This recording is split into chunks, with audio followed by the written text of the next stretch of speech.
കോട്ടയം നഗരസഭയിലെ പെൻഷൻ തട്ടിപ്പിൽ നഗരസഭാ ജീവനക്കാരിൽ നിന്ന് തുക ഈടാക്കാൻ ശുപാർശ. തട്ടിപ്പ് നടന്ന കാലയളവിൽ ജോലി ചെയ്തിരുന്ന ഉദ്യോഗസ്ഥരിൽ നിന്ന് തുക ഈടാക്കാനാണ് നിർദ്ദേശം. തദ്ദേശ വകുപ്പ് ഡയറക്ടറേറ്റിലെ ഫിനാൻസ് മാനേജ്മെന്റ് വിഭാഗത്തിന്റേതാണ് ഈ ശുപാർശ.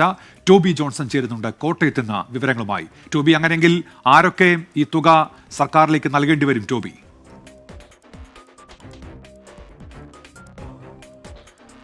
ഉന്മേഷ്, പെൻഷൻ തട്ടിപ്പ്, അതായത് 2.40 കോടി രൂപയുടെ തട്ടിപ്പ്, പെൻഷൻ ഇനത്തിൽ തട്ടിപ്പ് നടത്തിയ ഒരു സംഭവം ഏതാനും മാസങ്ങൾക്ക് മുമ്പ് ഉണ്ടായിരുന്നു. അഖിൽ സി വർഗീസ് എന്ന് പറയുന്ന ജീവനക്കാരനാണ് ഇത് തട്ടിപ്പ് നടത്തിയെന്ന് വ്യക്തമായിട്ട് സെക്രട്ടറി കണ്ടെത്തുകയും ചെയ്തിരുന്നു.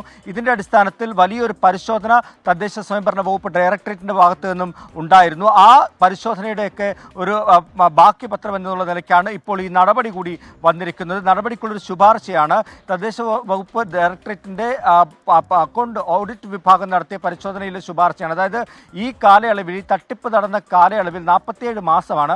ആ 47 മാസം ജോലി ചെയ്തിരുന്ന 9 സെക്രട്ടറിമാരടക്കമുള്ള ജീവനക്കാരിൽ നിന്നും 29 ജീവനക്കാരിൽ നിന്നും ഈ തുക ഈടാക്കണമെന്നാണ് ഈ ശുപാർശ പോയിരിക്കുന്നത്. എന്തായാലും ഇതിനോട് ജീവനക്കാർ അത്ര അനുകൂലമായിട്ട് പ്രതികരിക്കുന്നില്ല.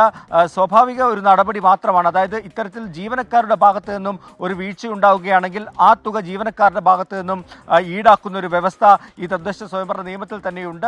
അതോടൊപ്പം തന്നെ കൗൺസിലർമാരുടെ ഭാഗത്തു നിന്നാണ് ഇങ്ങനെ ഒരു വീഴ്ച വരുന്നതെങ്കിൽ അവരുടെ ഭാഗത്തു നിന്നും ഈടാക്കണമെന്നാണ് വ്യവസ്ഥകൾ പറയുന്നത്. അതുകൊണ്ട് തന്നെ ഇതൊരു സ്വാഭാവിക നടപടിയായി മാത്രമേ കാണാൻ സാധിക്കുകയുള്ളൂ. എന്തായാലും ഈ പ്രതിയെ ഇപ്പോഴും പിടിച്ചിട്ടില്ല എന്നുള്ളതാണ് മറ്റൊരു പ്രധാനപ്പെട്ട കാര്യം. ഇത്രയും നാളായിട്ടും പ്രതി എവിടെയാണെന്ന് പോലും കണ്ടെത്താൻ സാധിച്ചിട്ടില്ല.